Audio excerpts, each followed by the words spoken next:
안녕하세요. 안녕하십니까. 안녕하세요. 예. 그, 프린트 다 받으셨죠? 그죠? 프린트. 또 오늘 정체 파트 프린트 가겠는데, 일단은 넘겨보세요. 저번 주에 제가 어디를서부터 안 했냐면, 교재로는 아마도 페이지 175페이지를 한번 가보세요. 175.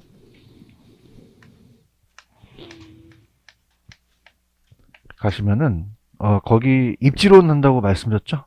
여기 들어가도록 할게요. 입지론.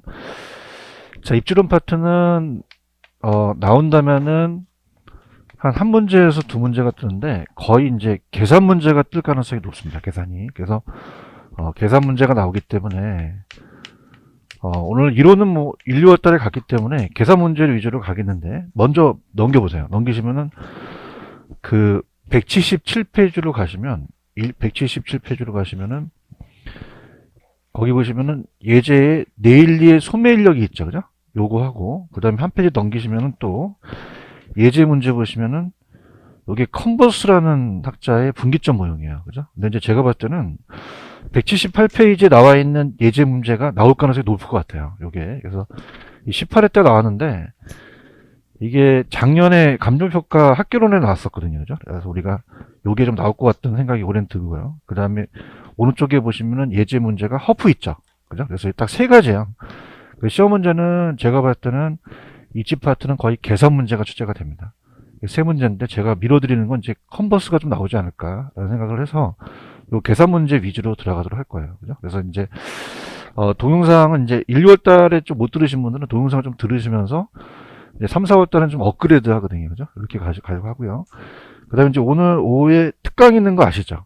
특강. 그래서 특강은 이제 제가 암기 노트, 우리가 이제 보통 제가 암기 노트를 안 쓰는데 이제부터 이제 암기 노트 써서 저번 주 파트가 배웠던 게 수요 공급 파트가 배웠죠.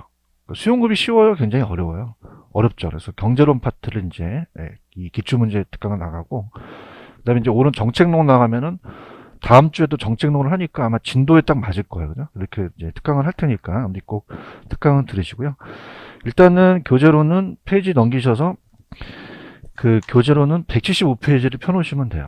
그래서 입지론 파트 우리가 들어가 보도록 하겠습니다. 그 입지론은 이제 한 문제에서 한 두 문제인데 아까도 말씀드렸지만 계산 문제가 유력해요. 유력한데 자 전체적으로 본다면 자, 입지론이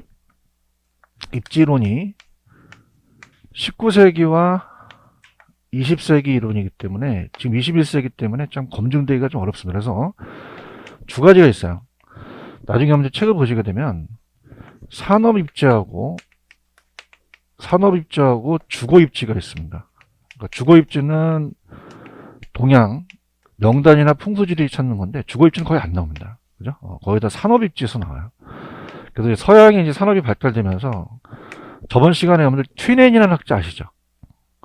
안다고 하셔야죠. 튀넨. 저번에 배웠죠. 그죠? 튀넨이 1차 산업이거든요. 그죠? 1차. 그래서 농업입지론을 전개하고 그러니까 1차니까 딱 한 명이 중요하죠. 튀넨. 요걸 배웠고 그 다음에 2차 산업이 공업이에요. 공업. 그래서 공업입지론이니까 2차니까 두 명이 중요하죠. 그래서 베버하고 렛인데 베버가 뜨다가 작년에 렛이라는 학자가 떴거든요. 그죠? 작년에 좀 약간 난이도가 높았어요. 그죠? 렛이. 그러니까 이 두 가지로 이제 우리가 이제 있다고 볼 테고 거기다가 중요한 거는 3차에서 거의 다 나옵니다. 시험 문제가. 그래서 아까 봤던 그 계산 문제, 네일리, 컨버스, 허프에서 계산 문제가 나오거든요. 그래서 이제 크리스탈러의 중심지론, 상업입지입니다. 상업입지론. 크리스탈러의 중심지론이 나오고 그 다음에 허프, 그 다음에 네일리. 만약에 계산 문제가 나온다면 이제 컨버스가 나올 가능성이 크죠. 이렇게 식으로 가는데 몇 차 사람이 제일 중요해요. 3차죠. 그리고 상업입지를 넣기 때문에 지금 여기서 175페이지는 그냥 이건 보지 마세요. 아직 이건 중요하게 안 듣기 때문에 요약집에서 한번 틀어드리는 거 가고요. 넘겨보세요. 넘기시면은 그 176페이지 가시면 상업입지론이라는 단어가 있나요? 여기다 별표를 3개 치시고 거의 시험 문제는 여기서 나온다. 그래서 아까 계산 문제가 나오기 때문에 자 우리가 이제 예전에 1, 2월 달에 배웠기 때문에 네일리의 소매인력 법칙이라는 단어가 있죠. 인력에다 동그라미 쳐보세요. 인력은 그냥요 만류 인력이에요. 두 물체는 질량 구별은 비례하고 거리 지금 반비례한다고 배우셨죠, 그죠? 그래서 이제 이거는 우리가 네일리는 소매 중력 법칙, 뉴턴의 만류 인력 법칙을 따왔어요. 그래서 이제 정리하시는 시간 가지시면 두 도시의 상거래 흡입력은 두 도시의 그냥요 인구수에 비례해요. 거리 제곱에 반비례하죠. 기억나시죠, 그죠? 이렇게. 그래서 오른쪽에 보시면 이제 바로 예제 문제 하나가 있나요? 찾으셨습니까? 그래서 풀어드리는 거 할게요. 네일리의 소매 인력 법칙이 이제 계산 문제가 나옵니다. 그래서 3, 4월 달에 이제 그 업그레이드인데 네일리의 소매 인력 법칙이에요. 그러니까 옛날에는 그 그림을 그려줬는데 이제 그림을 안 그려줘요. 읽어볼게요. 네일리의 소매 인력 법칙을 적용한다. 다음과 같을 때 이 안에 들어갈 숫자로 옳은 것은 이렇게 돼 있죠. 찾았습니까? 그럼 같이 갈게요. 인구가 A씨가 10만 명이라고 돼 있죠. 그죠? B가 몇 명이라고 돼 있어요. 그러니까 우리가 인구가 10,000명이고 A씨가 5,000명이라고 돼 있죠. 지금 보고 계시나요? 그러면 약분을 하세요. 약분을 하시면은 몇 배가 더 커요, A가? 2배가 더 크죠. 몇 배가 더 크다? 2배. 그러면 이렇게 봅니다. A씨가 있고 B씨가 있다. 그럼 A씨가 몇 배 더 크죠? 2배. 그럼 2배만큼 유인력 끌어당기는 힘이 크다는 얘기죠. 그런가요? 거리는 멀어야 돼요? 거리가 가까워야 돼요? 그럼 A, B 사이에 9,000명이 신도시가 C가 있다고 되어 있나요? 찾았습니까? 그럼 C가 있는데, 자, 키로수는 몇 킬로라고 되어 있어요? 1km, 2km라고 되어 있죠? 그런가요? 그러면 자, 생각하실 때, 자, 그러면은 어떻게 됩니까? 1km, 2km가 되어 있다면, 인구가 적어야 돼요? 인구가 많아야 돼요? 많아야 되죠. 여기 가는 사람들이 많고, 거리가 가까워야지만 좋죠. 그런가요? 그럼 여기에 대한 유인력이 더 세다는 얘기예요. 그러니까 몇 대 몇이 나올 수 있거든요. 그죠? 그래서 이제, 거기 보시면은, 자, 가볼게요. 그럼 얘는 이제 상권에 대한 흡입력은, 자, 이 인력, 유인력은, 우리가 상권의 흡입력은 인구가 작아야 돼요? 인구가 많아야 돼요? 많아야 되죠. 그럼 인구에 반비례합니까? 인구에 비례합니까? 비례하고, 거리의 제곱에 반비례하죠? 그죠? 그러면 자, 할게요. 자, 이 저자가 이제 식을 해 놓으신 게 밑에 보시면은 예제 문제 하나가 있죠. 밑에 예제식 하나 있네? 그러니까 XA가 끌어당긴 유인력이고 XB가 끌어당긴 유인력이에요. 자, 그럼 얘가 2배 더 크다 보니까 아까 인구는 그냥요 A가 더 커요. A가 더 크죠. 그럼 10,000명하고 5,000명을 약분하니까 몇 대 몇이 되죠? 2대 1이 되는 거죠. 그런가요? 그 다음에 거리는 먼 게 좋아요? 거리가 가까운 게 좋아요? 가까운 게 유인력이 크죠? 그럼 따라서 거리는 바꿔라. 거리는 바꿔가지고, 자, 우리가 어떻습니까? 지금 거리가 바꾸니까, 자, 지금 원래 1km, 2km인데 2km가 올라가죠. 지금 보고 있습니까? 그럼 2km 올라가서, 자, 요렇게 해서 이제 그런데, 분위기가 상당히 안 좋아서. 자, 이렇게. 지금 여기가, C가 9,000명이 있대요. 몇 명이 있다? 그럼 9,000명이면, 여기에 몇 명 가고 여기에 몇 명 가냐는 거잖아요. 그런가요? 그러면 여기는 인구가 몇 배요? 1배요? 2배 커요? 2배 크니까 2배 정도 일로 쏠린다는 얘기예요. 오케이? 근데 거리는 멀어야 돼? 거리는 가까워야 돼? 그럼 요게 더 유인력이 세겠죠? 그럼 따라서 거리는 바꿔라. 바꿔서 요 제곱을 해서 얘가 먹고 얘가 먹는다는 얘기예요. 그죠? 그럼 거리는 그냥입니까? 바꿔야 됩니까? 바꾸죠. 거리 바꾸니까 어떻게 돼요? 요거 아까 1km, 2km니까 2km, 1km가 올라가겠죠? 지금 보고 계셔요? 자, 그러면 어떻습니까? 아까 A씨의 인구, 자, 지금 어떻습니까? A씨의 인구와 B씨의 인구, 그러니까, 다 갈게. 자, 그냥 갈게. 뭐 약분하지 않고 그냥 갈게. 자, 죄송해. 인구가 A씨는 몇 명이에요? 10,000명이에요? 대답 좀 해주세요. 10,000명. 10,000명. 제가 약분한 게 죄송했어요. 가만히 있을게. B는 몇 명이에요? 5,000명이에요? 5,000명. 그러니까 이거는 뭐냐면 유인력이 자 인구는 어떻게 돼요? 그대로 가져가죠. 인구는 그 크기가 센 게 크기가 큰 거예요. 대답 좀 해봐요. 그건 A는 10,000명이 올라가잖아요. 저도 얼마나 힘들지 않아요 지금? 10,000명이 올라갔죠? 10,000명 올라갔고 얘는 얼마가 내려갔어요? 5,000명. 그럼 우리가 약분을 해보자는 거죠. 몇 대 몇이죠? 2대 1이니까 얘가 2배만큼 많은 끌어당긴 유인력이 많다는 얘기예요. 오케이? 거리는 멀어야 돼? 거리는 가까워야 돼? 가까운 놈이 얘가 유인력을 많이 먹거든요. 그러니까 요 2배를 갖다 지가 먹는 거예요. 제곱근을 해갖고 이걸 갖고 오는 거죠. 그럼 따라서 거리는 바꿔라. 지금 보고 있어요? 그럼 어떻게 됩니까? 우리가 거리는 A와 B가 있는데 그냥입니까? B거리가 올라갑니까? B가 올라가고 어제 조금씩 왔어. 그죠? 자, 그럼 B거리가 올라가죠? 그럼 B거리가 올라가서 거기 보시면 BC까지에 대한 거리예요. 그죠? 거리고 얘가 A까지에 대한 거리가 된다는 거죠. 그런가요? 따라서 거리는 바꿔라. 왜냐하면 거리는 바꾸는 게 상대편의 거를 잘 가지고 오는 거예요. 오케이? 그럼 2대 1이라는 거 아시겠어요? 그럼 제곱근을 하죠. 그죠? 그럼 요거 제곱근 하니까 요게 2는 4니까 4가 되죠. 요거 1이 되죠. 그럼 요게 자, 따라서 8대 1. 그러면 우리가 9,000명이라고 왜 냈을까? 9분의 8, 9분의 1이 되는 거죠. 따라서 8, 1. 그럼 여기서 8, 1이 나온 게 정답이 되는 거예요. 이해 갔나요? 그죠? 그러면 8, 1이 나온 거는 몇 번이다? 5번밖에 없죠. 그런가요? 이렇게. 그래서 정답은 몇천 명, 몇천 명. 8,000명, 1,000명이 되는 거죠. 무슨 얘기인지 아시겠죠? 그래서 다시 할게. 인구의 그냥이야, 인구의 비례하고 거리 제곱에 반비례한다는 거죠. 이해 갔나요? 근데 이제 느낌이 안 와. 그래서 다시 할게. 206페이지로 한번 가볼게요. 206페이지 가셔서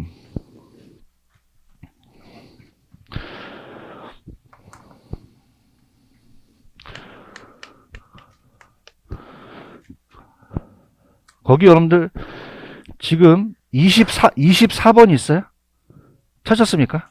똑같은 방식인데, 나 봐봐. 자, 지금 이거를 세워놓는 거야. 그래서 그냥이야 인구의 비례하고 거리 제곱에 반비례하죠? 그런가요? 그러면 자, 이렇게 합니다. 동영상 들으신 분 보세요. 이걸 거꾸로 간다는 거야. 이건 몇 대 몇이면 그게 정답이 되는 거야. 그럼 A와 B를 봤을 때, 자, 볼게. 24번. 자, 인구를 볼게. 두 번째 줄 카톡. 자. 지금 A가 5만 명이고 B가 10만 명이지. 그러면 몇 대 몇이야? 얘기해봐, 이제. 약분해봐. 1대 2. 제가 약분해줘야 돼요? 1대 2죠. 그럼 어디가 유인력이 세죠? B가 센 거죠. 오케이? 자, 따라서 거리는 바꿔라. 바꿔서 제곱근을 한 다음에 그걸 곱하면 유인력이 나오는 거예요. 그죠? 그럼 거리가 몇 킬로예요? 얘기해봐요. 괜히 이 문제 왔다, 괜히. 5km, 10km 있죠? 그럼 따라서 1대 2.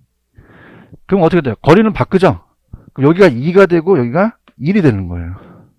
도와줘야 가요. 이해 갔나요? 여기다 제곱근 하면 되겠죠? 요거 4죠? 4대 2죠? 그죠? 약분해보세요, 또. 2대 1이죠? 따라서 2, 1. 그럼 2, 1이 있으면 정답이 되는 거죠. 이제 반응 좀 해라. 4번이 정답인가요? 찾았습니까? 그래서 3만 명을 내준 거예요. 몇만 명이 내줬다? 자, 중간에 몇만 명 있다고 나와 있어요, 시도시에. 3만 명이 내줬죠. 이해 갔나? 그럼 만약에 3대 2가 나오면 몇 명만 될까? 5만 명 된다는 거죠. 그죠? 분위기가 안 좋다는 거죠.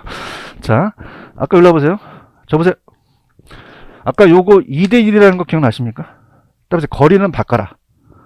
바꿔서 2km가 일로 오는 거예요. 그죠? 그럼 요거 제곱이니까 아까 따라서 8대 1. 그럼 9,000명 내줬잖아요. 그럼 8,000명, 1,000명이 되겠죠. 9분의 8, 9분의 1이니까. 이해 가셨어요? 그럼 24번이 지금 따라서 2대 1.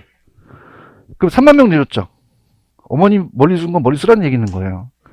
그럼 몇만 명 있어요? 2만 명, 10,000명이니까 그게 정답이 되는 거죠.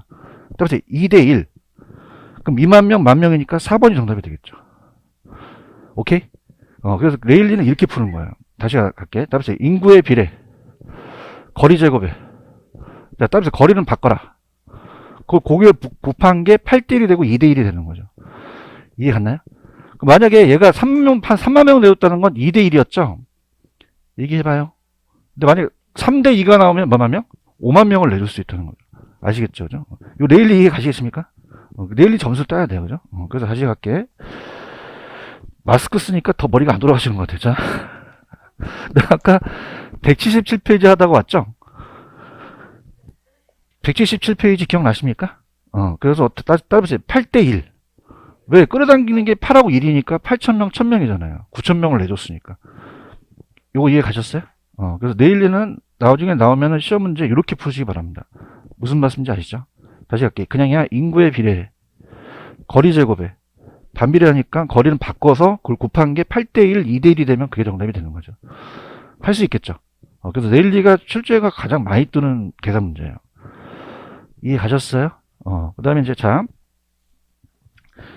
우리가 좌측에 보시면은 176페이지 가시면은 내일리의 소매 인력의 그 오른쪽에 문제는 두 문제 풀어서 이제 이해 가셨죠? 그러면은 자, 176페이지에 가시면은 동그라미 5번 뭐라고 되어 있냐면 자, 거기 파란 색깔 한번 보세요. A 도시가 B 도시보다 크다면 더 많은 소비자들이 A로 갈 것으로 상권의 분기점은 그냥입니까? 작은 쪽에 가깝습니까? 작은 쪽에 가깝다고 제가 말씀드렸죠? 기억하시죠? 그래서 이 분기점이라는 거는 끌어당기는 유인력이 같은 거예요. 그래서 얘가 어떻습니까? 상권의 경계 지점, 상권의 경계 지점을 분기점이거든요. 분기점을 처음으로 구분했어요. 그래서 만약에 자, 지금 우리가 도시 단위로 가거든요. 얘는 A 도시와 B 도시가 있으면은 만약에 여기가 4만 명이고 여기가 1만 명이다. 자, 우리가 4만 명이다. 자, 그러면 그냥입니까? 인구의 크기가 같습니까? 같으면 분기점이 딱 중앙에 오거든요. 따라서 1대1. 이게 분기점이에요. 그죠? 그래서 만약에 100명이 있으면은 50명, 50명 간다는 거죠. 오케이? 근데 얘가 딱 우리가 한번 해봤더니 희한하게도 여기가 4만 명이고 여기가 B도시가 1만 명이면 희한하게도 요 50대 50이 1대1이 끌어당기는 것이 작은 쪽에 가깝다는 거예요. 큰 쪽에 가깝다, 작은 쪽에 가깝다. 그러니까 50명, 50명 가는 것이 이쪽에 쏠려 있다는 거죠. 멀어도 간다는 얘기예요. 그럼 큰 쪽에 가까워, 작은 쪽에 가까워? 작은 쪽. 아시겠죠? 그죠? 그래서 다시 할게. A가 B보다 크다면 더 많은 소비자들이 A로 갈 것이라고 따기 때문에 상권의 경계는 오히려 A에 가깝다, B에 가깝다. B, 작은 쪽에 가깝죠. 대답해야 컨버스를 가요. 무슨 말씀인지 아시죠? 그죠? 근데 얘는 그냥 처음으로 구분했는데 오른쪽에 컨버스 있어요? 컨버스의 분기점 모형이라는 단어가 있나요? 자, 컨버스의 분기점 모형은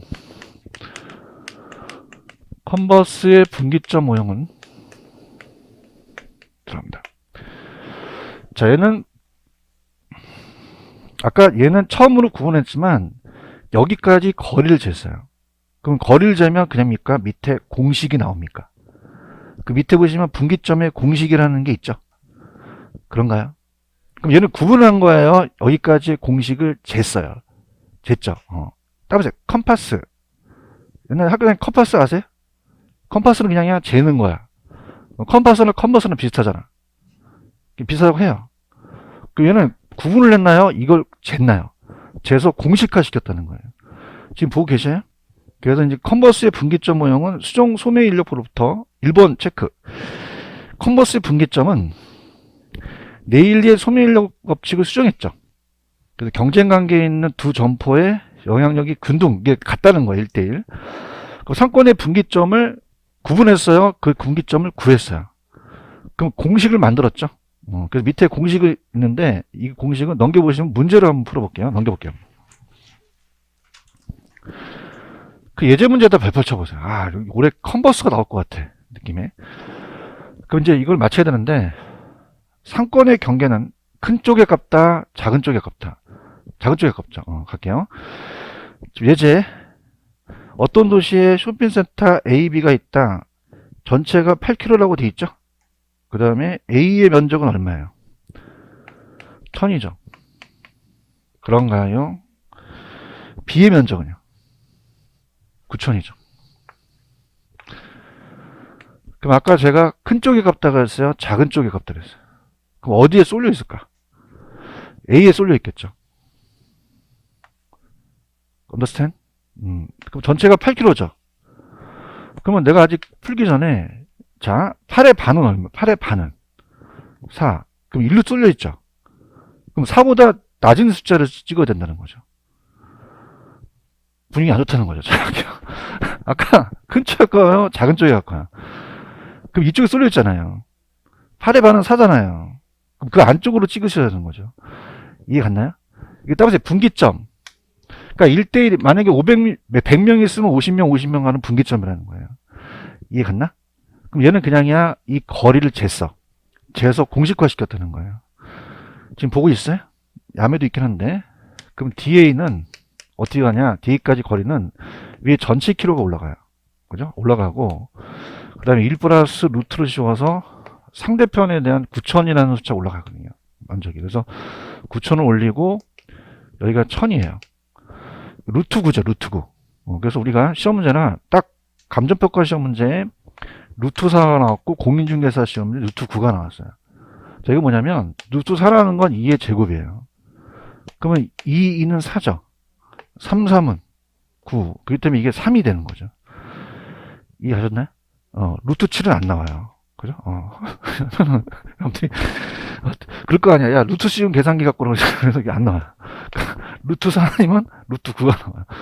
이해 갔나요? 그럼 여기가 3인지 아시겠어요? 그럼 더하면 얼마죠?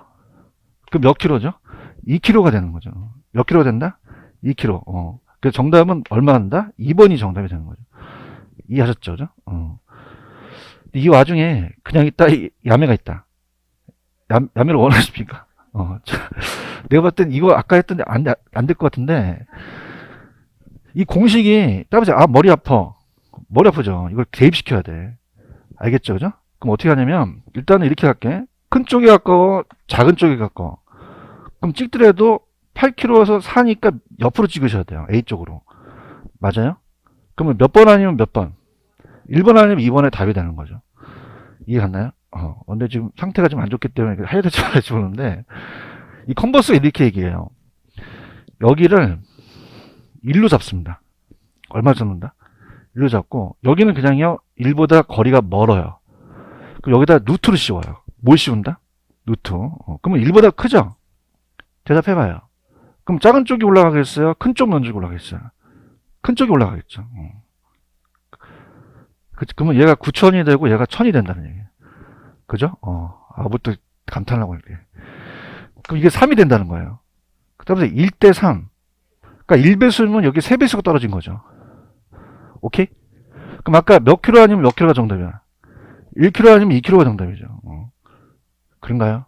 만약에 1킬로 집어넣으면 1킬로, 3킬로, 4킬로 밖에 되니까 답이 안 돼요. 그런가요? 그럼 얘는 집어넣을게요. 얘가 2킬로면 얘가 1배수거든요. 그럼 몇 배 크다는 거죠? 3배, 3배. 그 다음에 3배. 그럼 3이 6이 되니까 8킬로가 되는 거죠. 그냥 이 공식 외워요, 그냥. 무슨 말씀인지 아시겠어요? 그러니까 두 가지, 나는 그냥 너한테 두 가지 공식을 외우든, 내 야매를 갖고 가든, 그건 본인이 문제예요. 오케이? 다시 할게. 그냥이야, 여기 1이야.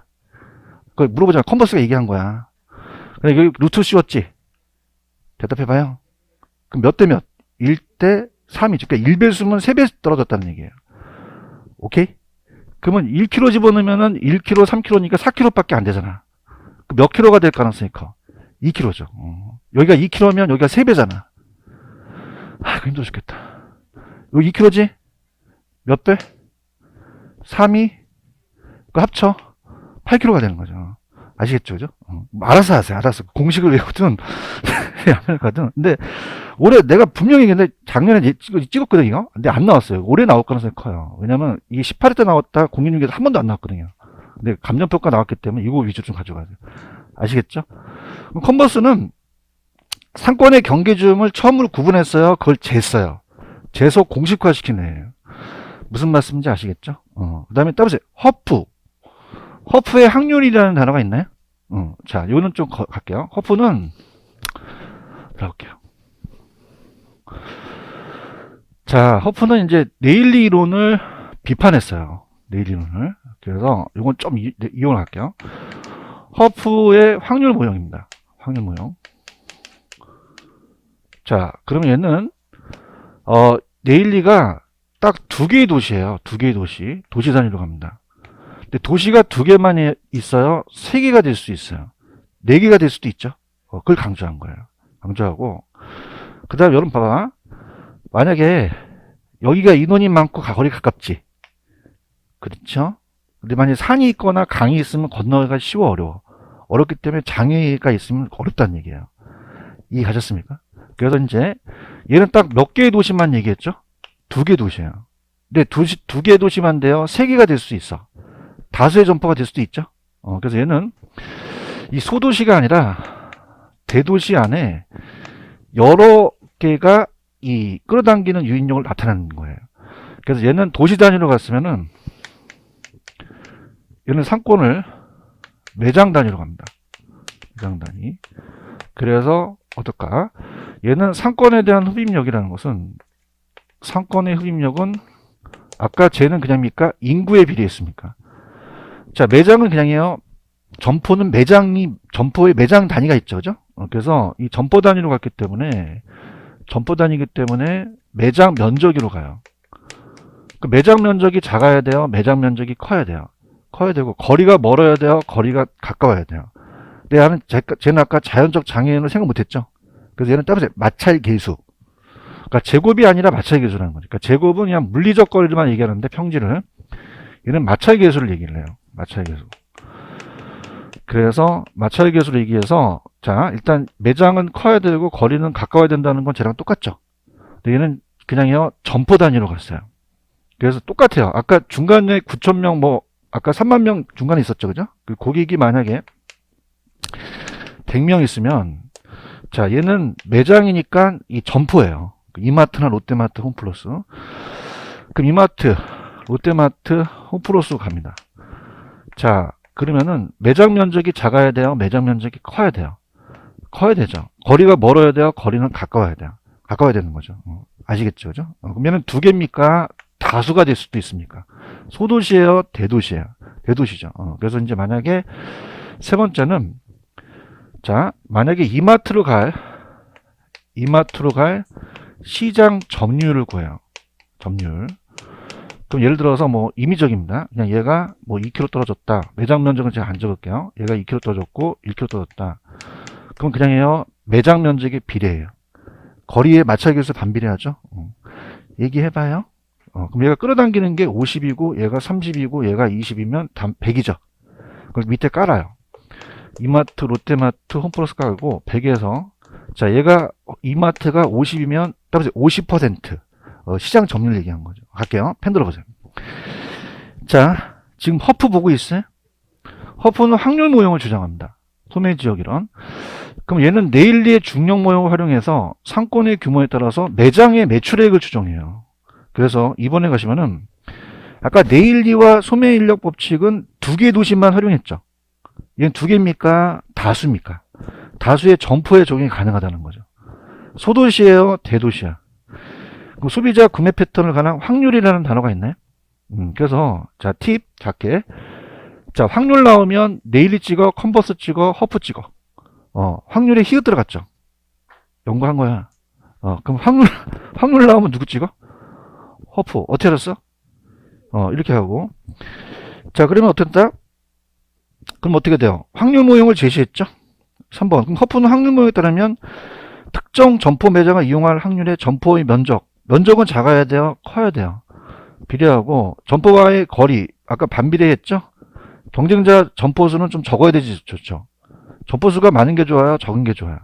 반비례하는 거죠. 이해 갔나요? 그래서 이제 오른쪽에 이제 특정 점포로 갈 확률로 매장 면적에 비례하고 매장과 소비자가의 거리에 반비례하기 때문에 매출액을 추정하는 게 시험에 나왔거든요. 그럼 5번 허프는 무슨 모형? 확률 모형. 그러면 상업 입지를 측정하는 데 흔히 쓰이는 한 지역의 각 상점의 시장 점유율이라는 단어가 있었죠. 그래서 그걸 추정하고 있어요. 그래서 매장 면적이 올라가고 거리에 따라서 마찰 계수, 밑에 마찰 계수라는 게 있죠. 그래서 보통 우리가 2로 제시하는 경우가 많아요. 그럼 만약에 4km에 2면 4의 제곱이 되는 거죠. 그런가요? 그래서 시장의 교통 조건과 수필 물건 특성에 따라서 달라지면 교통 조건이 나쁠수록 마찰 계수가 더 커진다는 얘기죠. 여기까지 가셨죠? 밑에는 이제 중심지론이니까, 자, 오른쪽 보시면 예제 문제 하나 있나요? 이거 한번 풀어보세요. 이건 어렵거든요, 되게. 아까 제가 허프는 2개예요, 3개가 될 수도 있어요. 인구입니까? 매장 면적입니까? 매장 면적이고, 아까 거리에 그냥요, 마찰 계수. 마찰 계수가 2가 있죠? 지금 보고 계시죠? 그래서 제가, 하여튼, 못 풀더라도 한번 읽거나 보세요. 제가 풀어드릴 테니까.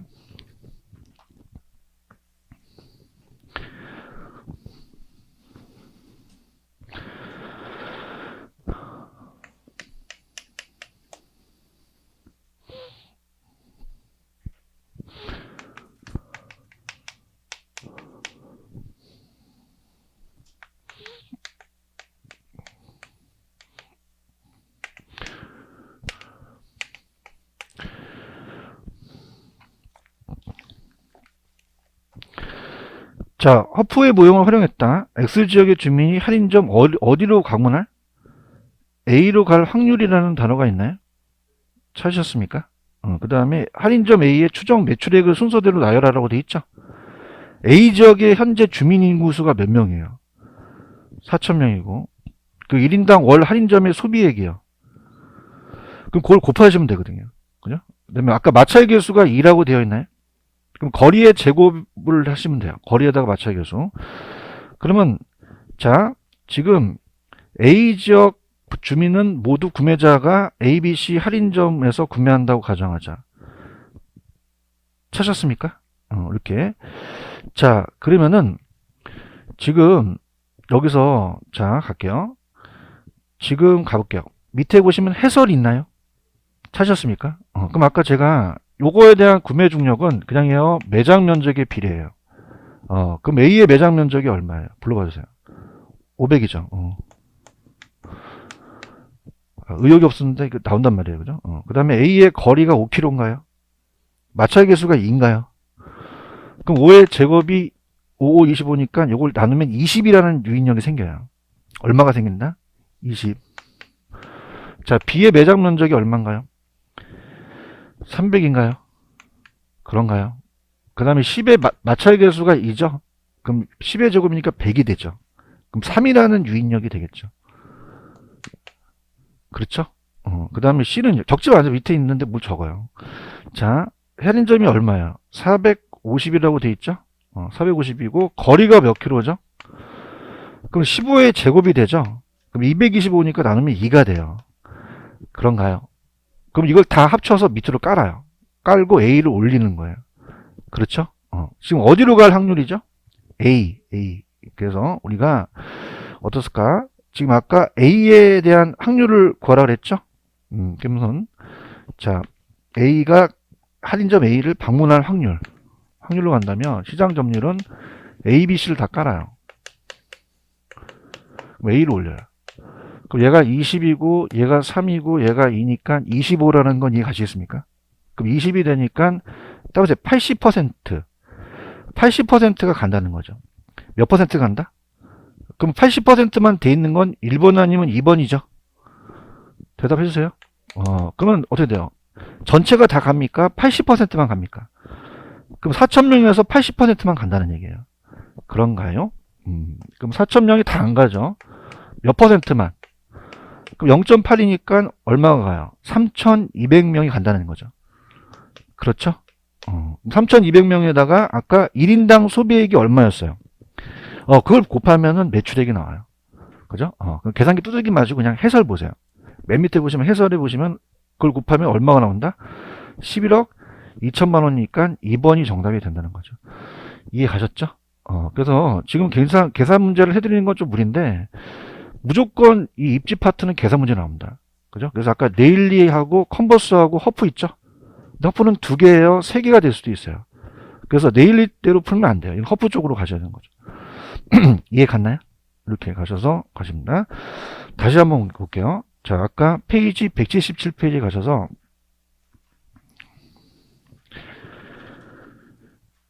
네일리 소매 인력이라는 게 있나요? 자, 따라서 인구의 비례, 거리 제곱의 반비례. 그럼 따라서 8대1. 그럼 8일이 나오면 정답이죠? 그럼 8,000명, 1,000명이니까 9,000명을 중간에 내준 거죠. 이거 할 수 있겠습니까? 넘기세요. 컨버스. 컨버스는 분기점은 큰 쪽에 가까워요? 작은 쪽에 가까워요? 그럼 어디로 쏠려 있을까? A로 쏠려 있겠죠. 대답 좀 해주세요. 전체가 몇 킬로였죠? 8킬로였죠. 그러면 8의 반은 4죠. 그럼 4 밑으로 찍으셔야 되는 거죠. 그럼 몇 킬로 아니면 몇 킬로? 1킬로 아니면 2킬로. 아까 야매 가르쳐 드렸죠? 가까운 쪽은 그냥이야 1로 잡아. 1로 잡고 먼 곳을 루트로 씌우라는 얘기죠. 따라서 루트 9. 그러면 3이 되죠. 그럼 따라서 1대 3. 그럼 1배수 떨어졌고 3배수 떨어졌다는 거죠. 그럼 1kg면 3kg가 되는 거죠. 그럼 정답은 몇 번이죠? 2번이 정답이죠. 그런가요? 그럼 만약에 2kg 떨어졌으면 2, 3은 6kg니까 6이죠. 합치면 8kg가 된다는 거예요. 오케이? 제가 얘 컨버스 올해 나올 가능성이 크다고 얘기했나요? 그 다음에 허프로 갈게요. 허프. 허프는 확률 모형이죠. 시험지 확률 모형 나오면 누구 찍어? 어떻게 알았어? 그럼 허프는 2개야 3개가 될 수도 있어. 마찰 계수를 이용한 거죠. 아시겠죠? 그럼 얘는 아까 A로 갈게 따라서 80%. 그럼 전체가 다 가요? 80%만 가요. 그럼 4,000명에서 3,200만만 가는 거죠. 할 수 있겠습니까? 매출액이 아까 1인당 얼마였어? 35만 원이죠? 그럼 매출액이 11억 2천만 원이 된다는 거죠. 체크하셨죠? 그죠? 그리고 세 문제를 풀어보셔야 돼요. 이해하셨죠? 그죠? 그래서 우리가 계산 문제 나오기 때문에 올해는 컨버스가 나올 가능성이 크다라는 얘기죠. 그죠? 근데 반드시 나올 가능성이 커. 너 컨버스 안 나오면 죽여버려가지고 강사가 느낌이 있는 거야. 그래서 이 셋 중에서 하나가 떠요. 셋 중에서. 그래서 이 컨버스 위주로 가져가죠. 아시겠죠? 그죠? 그 다음에 밑에 크리스탈러 있어요? 별애들이 다 나와요. 뭐라고? 크리스탈러. 그래서 지금까지는 네일리는 얘네들은 다 중력 모형이에요. 중력 모형. 그래서 중심지 간의 상호작용입니다. 상호작용. 그래서 자, 이 상호작용은 아까 따라서 유인력. 아까 8대1이라는 거 기억나시죠? 그러니까 중심지 간에 끌어당기는 상호작용이 있다는 얘기예요. 따라서 중력 모형. 지금까지 중력 모형이에요. 근데 밑에 보시면 크리스탈러의 중심지론이라는 단어가 있어요? 이제 걱정하지 마세요. 계산 안 나옵니다. 이제 걱정하지 마시고. 자, 계산이 안 나오고 이제 중력 모형이 아니라 중심지의 형성 과정을 얘기한 거죠. 중심지가 어떻게 형성되느냐 그 과정을 얘기하기 때문에 자 1, 2월 달에 했기 때문에 그냥 내용만 싹 볼게요. 자 크리스탈러예요. 그냥 크시라고 할게요. 길어. 그래서 크리스탈러의 중심지 이론, 중심지론을 전개해서 자 얘는 중심지 간의 상호작용이 아니라 중심지의 형성 과정이에요. 중력 모형을 이용한 게 아니죠. 형성 과정이기 때문에 자 들어보세요. 이 중심지가 우리가 시장이 있는 곳입니다. 이렇게 중심지. 자 시장이 있고요. 점포가 있어요. 자 그래서 얘가 갑돌이가 슈퍼를 차렸어요. 갑돌이가. 자 근데 배우지라는 건 뭐냐면 고객이 존재하는 곳이 배우지예요. 상권이라는 얘기 들어보셨어요? 따라서 상권, 배우지, 상권이 배우지거든요. 고객이 존재하는 곳. 자 그래서 우리가 배우지라는 게 있습니다. 배우지 상권이에요. 배우지가 고객이 존재하는 곳. 요게 상권. 그러니까 우리가 지금 학원이 중심지라면 여기가 우리가 학원이야. 점포가 있는 곳. 그럼 여러분이 있는 곳이 상권이 배우지가 이제 고객이 존재하는 곳이 되겠죠. 그럼 중심지는 여기에 재화 서비스를 제공하겠죠. 자 그러면은 중심지의 형성 과정을 얘기하면서 중심지의 성립 조건을 얘기를 해요. 성립 조건. 자 그러면은 얘가 슈퍼를 차리게 되면은 현상 유지는 안 해야 돼요. 현상 유지를 해야 돼요. 해야 되죠. 그래서 얘가 최소한 최소 요구치를 따져봐요. 최소 요구치. 그래서 100명 정도 와줘야 현상 유지를 한대요. 그래서 그 요구 범위가 최소 요구 범위가 되고 자, 짜장면도 배달거리가 없어요? 배달거리가 있어요. 있죠. 그래서 재화의 도달거리라는 게 있어. 자, 그래서 이렇게까지. 요게 이제 재화의 도달거리예요. 자, 여기 근처에 큰 대형마트가 무슨 마트가 있어요? 이마트 있어요? 그럼 여기 이마트 가시지 저쪽에 우리가 서울까지 가진 않죠. 그럼 상권의 범위가 이렇게 있다는 거예요. 재화의 도달 범위. 그럼 재화의 도달 범위. 교통비를 지불하고 가야 되는 도달 거리라고 합니다. 그래서 여기는 우리가 공부를 예전에 했지만 수요가 제로예요. 일이 아닙니다. 그래서 여기는 수요가 전혀 없는 겁니다. 그래서 이 성립 조건은 재화의 도달 거리가 최소 요구치보다 커야 돼요.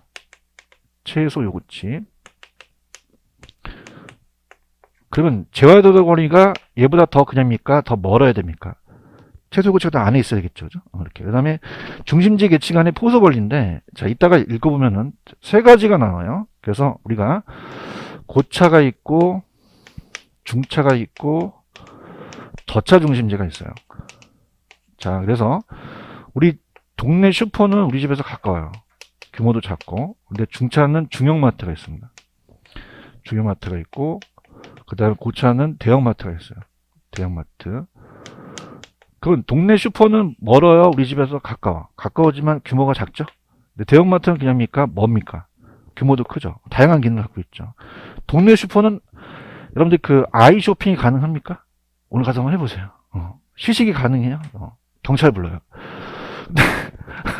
대형마트는 아이 쇼핑도 가능하고 시식도 가능하죠. 그러니까 많은 기능을 한다는 얘기죠. 그 다음에 이제 교육 서비스 받으려면 초등학교가 있고 구청이 있고 자, 우리가 어떻습니까? 초등학교가 있고 이제 중고등학교가 있고 대학교가 있죠. 그럼 대학교가 더 멀고 규모가 크죠. 행정 서비스를 받으러 가요. 우리 집 앞에 시청이 가까워요. 동사무소가 가까워요. 자, 그 다음에 구청이 있고 시청은 딱 하나밖에 없죠. 그럼 시청이 수가 여러 개 있다. 수는 하나다. 하나죠. 그럼 우리가 동사무소는 하나예요. 굉장히 많아요. 그러면 저차 중심지로서 고차로 갈수록 피라미드면서 수가 적어진다는 거죠. 이해 갔나요? 그 다음에 이 대학교끼리는 그냥입니까? 거리가 더 멉니까?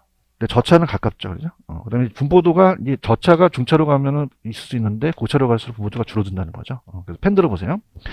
자, 지금 여러분들 179페이지 보고 있어요? 얘는, 자, 개요에 보시면은 중심지로는 재화 서비스를 공급하는 중심지라는 공간 조직이 어떻게 형성되는가를 설명한 중심지의 그냥이에요. 형성 과정이에요.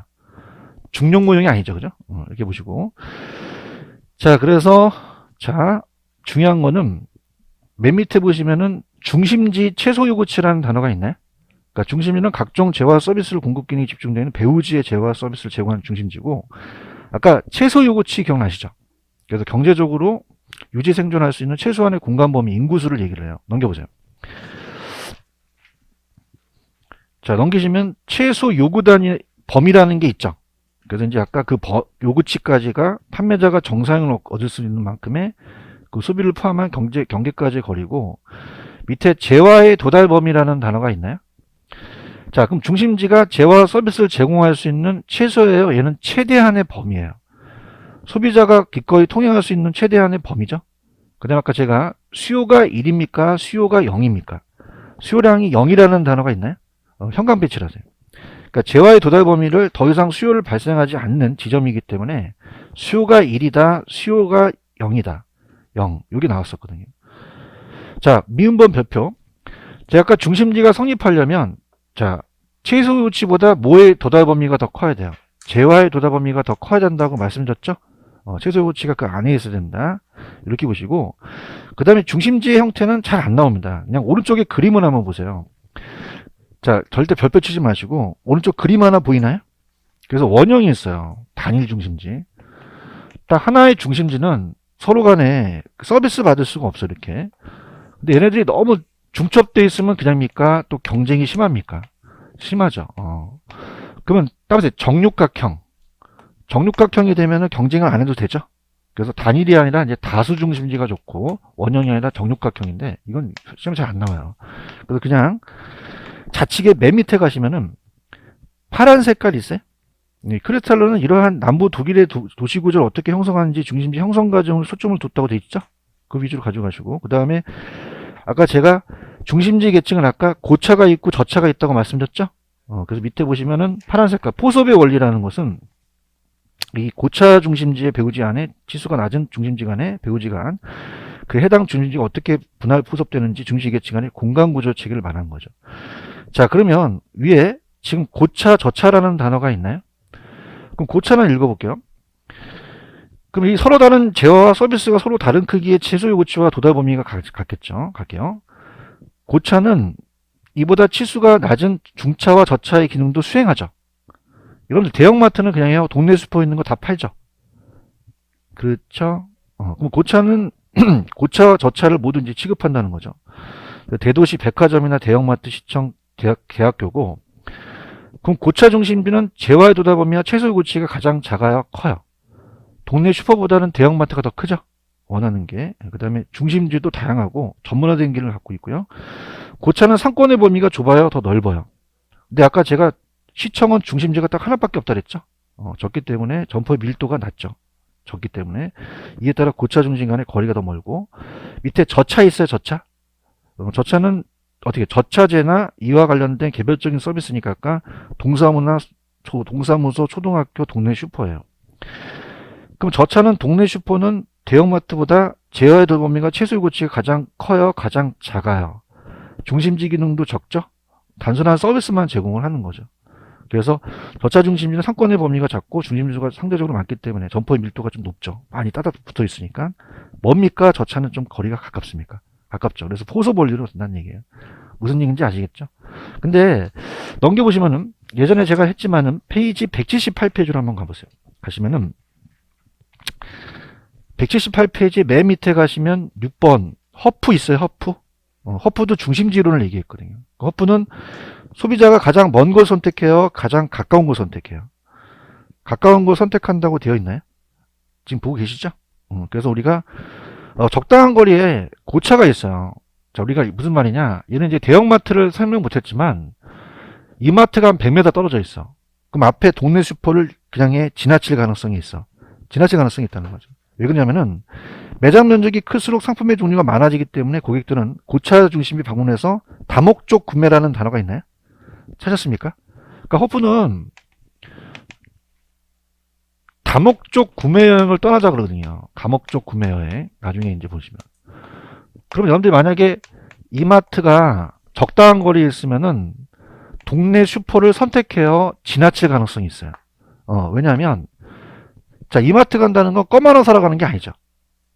자, 그냥요 카트에다 물건을 담아요. 그냥야 다목적이야. 다목적 구매를 가잖아요. 그런가요? 그래서 나중에 집에 가서 남편분이 이마트 가자면 무식해. 다목적 구매 여행을 떠나자 그렇게 얘기해요. 그러면 그럼 다목적 구매로 가게 되면 적당한 거리에 그냥요 이마트가 있어요. 그럼 인근에 동네 슈퍼를 그냥야 지나칠 가능성이 있어. 그게 이제 이 허프의 중심지 이론이 된다는 얘기예요. 무슨 말씀인지 아시겠죠? 이렇게 정리하시면 됩니다.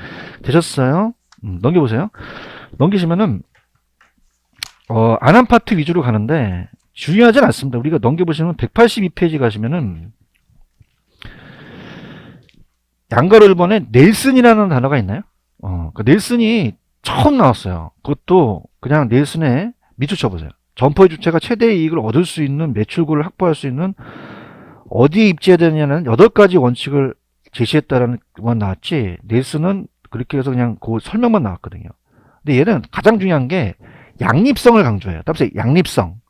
양립성에다 별표 쳐보세요. 거기 보시면 양립성에 파란 색깔이 쳐 있죠. 찾았나요? 그래서 넬슨의 소매 입지론이에요. 소매 입지론을 전개했다고 그냥 나왔는데, 자, 양립성 위주로 가져가세요. 다음에 양립성. 자, 우리가 일단 성장 가능성은 향후에도 점포가 지속적으로 성장해야 되고, 상권의 잠재력은 현재뿐만 아니라 미래의 상황도 대비하고, 자, 고객이 가게 되면 중간에 유인해 주는 게 좋죠. 중간에 이제 입지하고, 그다음에 접근 가능성도 보고, 그다음 오른쪽 집중 흡입력이라는 단어가 있나요? 자, 우리가 서울의 경동시장 가면 한약방이 따닥따닥 붙어 있죠. 그래도 그냥야 장사가 잘 돼. 동종의 점포가 집중되어 있어도 우리가 흡입력이라는 게 있다는 얘기예요. 그 다음에 경합성을 최소화시키고 경합이 심하지 않아야 되고, 용지의 경제성은 투자하는 자본보다 더 많은 이익이 보장돼야 된다는 건데, 그냥 참고적으로 그냥 이렇게 있다는데, 제가 어떤 성을 강조했다 그랬어요? 양립성을 강조했다 그랬죠? 그럼 가장 강조한 거는 무슨 성이다? 양립성이 혹시라도 나올 수가 있기 때문에 이제 보는데, 자, 양립성 찾으셨습니까? 양립성은 뭐냐면, 들어보세요. 서로 간에 점포가 도움을 줘요. 도움을. 만약에 예를 들어서 여성 의류점이 있어. 그럼 여기 신발 가게가 있으면 어떻습니까? 여성분들 의류 사러 왔다 신발도 사죠. 그럼 대체 관계예요? 서로 보완 관계예요? 보완 관계에 있다는 거죠. 인접하고 있는 점포가 서로 주고받는다는 거, 매출액을. 지금 보고 있죠? 그럼 만약에 시험 문제가 대체나 경쟁 관계라고 하면 돼요? 안 돼요? 안 되죠. 보완 관계라는 거죠. 경합을 최소화해야 되니까 보완 관계다. 그럼 여러분들 이제 만약에 여러분들이 호프집 옆에 이 점이 굉장히 싸게 나왔어요. 그럼 어떤 게 있는 게 양립성이 참 좋을까? 호프집 옆에 어떤 게 있는 게 나아? 노래방이 낫죠? 노래방. 그럼 호프 마시다가 노래 불러 계속 말치러 올려. 여기 서점 있으면 돼, 안 돼? 안 돼. 큰일 나요. 둘 다 망해요. 책 읽다가 어머 술 땡겨 그러진 않잖아요. 그죠? 서점에서 막, 자, 우리가 호프집에서 막 호프 마시고 있는데, 야, 책 읽으러 가자. 그럼 호프 던져버려요. 그죠? 그러면 이 양립성이라는 건 그냥요 서로 보완 관계, 매출을 서로 주고받는다는 얘기예요. 이해하셨죠? 그렇게만 가져가세요. 무슨 성을 가장 강조했다? 양립성. 그 다음에 자 오른쪽에 따라봐요. 상권. 아까 배우지가 상권이었죠? 상권은 우리가 대상점포의 고객을 흡입할 수 있는 곳이에요. 그래서 이제 권역입니다. 그래서 배우지라고 하고, 그러면 어떻게 돼요? 그 배우지란 고객이 존재하는 지역을 말하며 상업지의 입지에 있어서 매우 중요하다. 그럼 배우지의 밀도는 인구가 낮아야 돼요? 높아야 돼요? 높아야 양호하겠죠. 그런가요?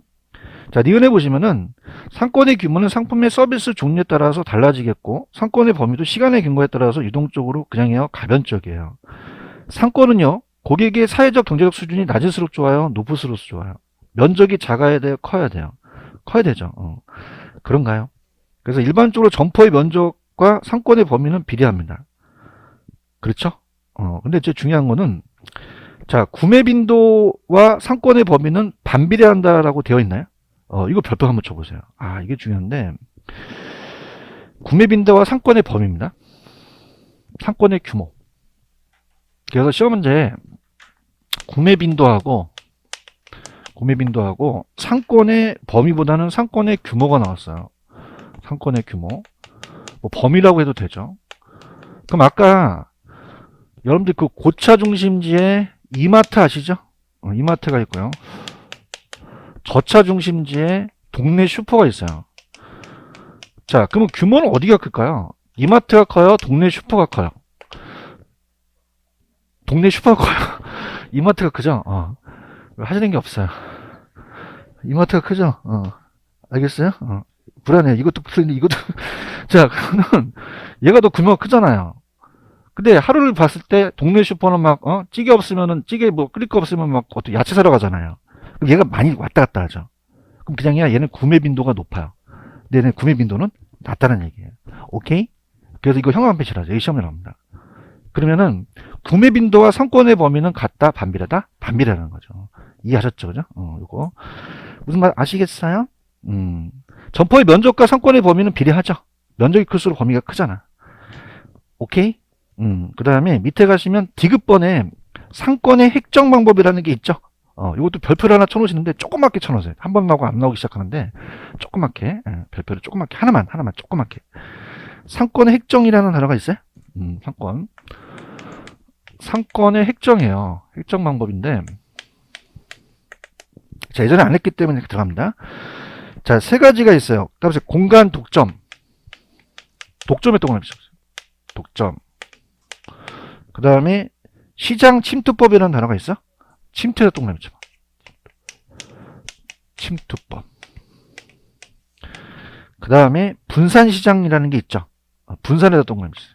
분산시장. 분산시장 접근법. 분산시장 접근법이 나오고 그 다음서부터 한 번도 안 나오거든요. 얘는.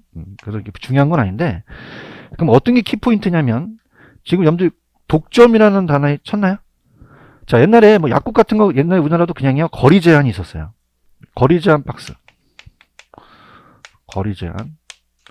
그 다음에 면허라는 단어가 있죠. 면허 필요하다. 그러면 이제 이건 외국 이론이기 때문에 뭐 체인점 편의품이에요.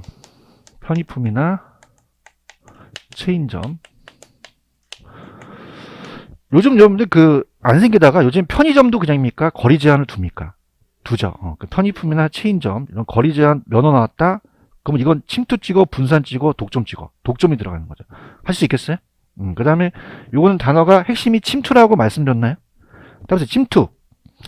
자, 이건 뭐냐면 상권의 중첩 인정이라는 거 밑줄. 상권의 중첩 인정. 여러분들 왜 명동 가면은 백화점이 롯데백화점만 있어요? 여러 백화점이 많아요. 그러면 그냥요 상권이 중첩돼 있어요. 중첩되는 경우가 거의 대부분이죠. 이해 갔나요? 그러면 우리가 백화점이라든지 아니면 슈퍼마켓, 근데 이제 백화점 슈퍼마켓 같은 거 이런 것들 나왔다. 그러면 경쟁이 안 심하겠어요? 경쟁이 심하겠어요? 심하죠. 그럼 시험들 상권 중첩되고 경쟁이 심한 거는 그냥이야. 이건 독점이야, 침투야. 침투고. 분산시장 접근법에서 어디가 키포인트라고 그랬어요? 분산이 키포인트라고 얘기했나요? 그럼 쟤는 자 거기 가시면 고가품이나 전문품 있죠. 그럼 고가품이나 전문품은 싸요, 비싸요? 비싸기 때문에 매우 전문화된 상품 밑줄. 전문화된 상품. 그래서 특정 계층이라는 게 있죠. 이 특정 계층이 고소득층이에요. 고소득층. 그러면 어떨까? 자, 따라해봐요. 분산. 따라서 분산시켜라. 그래서 특정 계층에만 판매하는 고객을 다른 곳과 분리시키라는 얘기예요. 무슨 말씀인지 아시겠죠? 다시 갈게. 시험 문제, 거리 제한 면허 나오면 뭐? 독점. 중첩을 인정해서 경쟁이 심하면 침투. 그 다음에 특정 계층만 상권에 연속되지 않고 한다면 분산이라는 거죠. 아시겠죠? 그죠? 그래서 갈게. 갑자기 생각나는데, 세 가지가 뭐 있어? 불러봐. 독점, 침투, 분산. 맞습니까? 그래서 어떤 킬러가 어떤 사람을 죽이려고 그래. 그럼 그냥이야 독침을 뿌려. 따로 독침 분산. 안 먹혀. 아씨, 넘겨. 자, 그러나 넘기시고. 괜히 했다. 진짜. 그 다음에 184페이지 가시면은 저번 시간에 여러분들 거기 소재 위치의 장소하고 구매 습관이라는 거 있었죠? 요거 위주로 가져가세요. 근데 좌측에 공간 분배의 원리에 대한 그 박스는 한 번도 나오진 않았어요. 그러니까 들어보세요. 따라서 공간 분배. 그 공간이 상권이고 분배는 나눈다는 거거든요. 그래서 우리가 공간 분배인데, 자, 들어갑니다. 자, 이건 그냥 들어보세요. 그냥 공간 분배인데 한 번도 시험에 나온 적은 없었어요. 공간 분배의 원리. 예전에 밑에 나와 있는 그 두 가지가 가장 중요하기 때문에 저번에 풀었죠. 자, 그럼 우리가 어떻을까? X1과 X2가 있다. 그럼 여기 중앙에 도심이 있어요. 그럼 동종업종입니다. 동종업종이 서로 경쟁이 심하죠. 심하면서 자, 여기가 갑돌이가 있고 을돌이가 있어요. 자, 그런데 중요한 거는 동종이다 보니까 자, 여기는 가까우니까 거리가 가깝죠. 여기도 가고 여기도 가거든요. 근데 얘네는 어떻습니까? 얘는 거리를 봤을 때 이렇게 가는데 여기 가는데 운송비가 많이 들어가요. 그럼 가요? 안 가요? 안 가면 얘는 그냥입니까? 경쟁이 심해집니까? 심해지면 이렇게 옮겨서 도심에 온다는 얘기예요. 그래서 공간 분배라는 거는 지금 개념 있어요? 개념? 따라서 경쟁 관계. 동종업종이니까 두 점포가 공간을 균등하게 분배하면서 동업종 점포가 도심에 인접해서 나타난다는 거죠. 근데 나중에 그냥입니까? 또 경쟁이 심해집니까? 그럼 다시 분산할 수도 있죠. 그래서 보시면 자, 그럼 첫 번째 그래프가 우리가 첫 번째 보시면 시장이 좁은이라는 단어가 있나요? 그럼 우리가 보세요. 자, 점포가 이거는 우리 시험 문제 자주 출제되지 않지만은 마지막이니까 우리 갈게요. 자, 도심에 하나밖에 없다는 걸 따라서 집심. 그럼 집심은 어떻게 돼요? 도심에 모여 있다는 얘기죠. 근데 따라서 분산. 분산은 산재되어 있다는 얘기예요. 그죠? 점포가. 그래서 점포가 도심만 있는 게 아니라 우리가 외부에도 이렇게 산재가 되어 있다는 거죠. 이렇게. 자, 그러면 집심하고 분산을 이제 보는데, 자, 가볼게요. 첫 번째 밑에 A에 보시면 시장이 좁고라는 단어가 있나요? 그럼 시장이 좁고라는 거는 좁고 있다고 쳐보세요. 다음에도 가르쳐 드릴 테니까. 좁고 있어요? 좁고. 좁고라는 거는 그냥입니까? 지금 시장이 좁다는 건 도심에 있습니까? 도심에 모여 있다는 거죠. 지금 보고 계시죠? 그럼 사람들이 외곽으로 가려면 교통비가 안 들어가요? 교통비가 많이 들어가요? 그럼 외곽에 멀어도 간다는 얘기죠. 그럼 수요에 자, 운송비 탄력성이 자, 거기 보시면은 비탄력이라고 돼 있죠.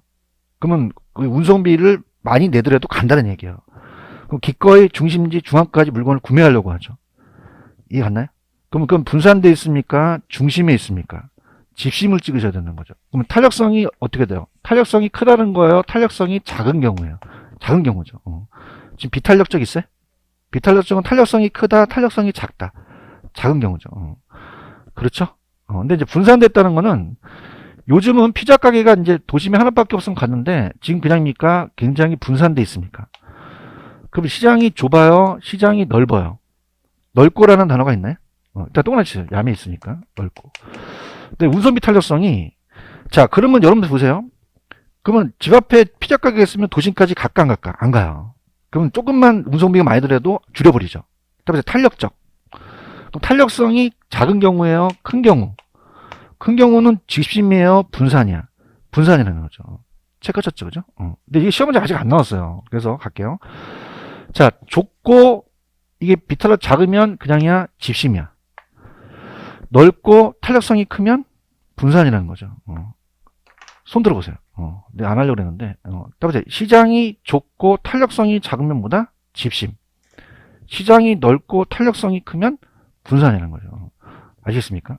그래서 옛날 EBS 강의할 때 내가 온라인, TV 강의인지 모르고 시장이 좁고, 그래서, 자, 이렇게 하세요. 이렇게 하세요. 자, 할게요. 지금 이게 맞히시기만 하면 되죠? 제 말이 틀려요? 맞아요? 자, 그러면 자, 좁은 그냥이요. 지읒이 들어가요. 지읒이 들어가죠. 그렇죠? 자, 탄력성이 커요. 탄력성이 작아요. 그럼 집심을 찍으라는 거죠. 분위기 안 좋다는 거예요. 알겠죠, 그죠? 근데 별표는 치지 마십시오. 시험을 아직까지 안 넣었기 때문에 그냥 좁고 작으면 어디다? 집심으로 가는 거죠. 넓고 크면 분산으로 가는 거고. 아시겠죠, 그죠? 이렇게 하는데 거의 희박하고 그냥 밑에 동그라미 2번하고 오른쪽 동그라미 3번 있죠? 그거 위주로 가져가세요. 아시겠죠? 그러니까 심심해서 해봤어요, 그죠? 그래서 됐습니다. 이렇게 하고 조금만 쉬었다가 갈게요. 쉬세요.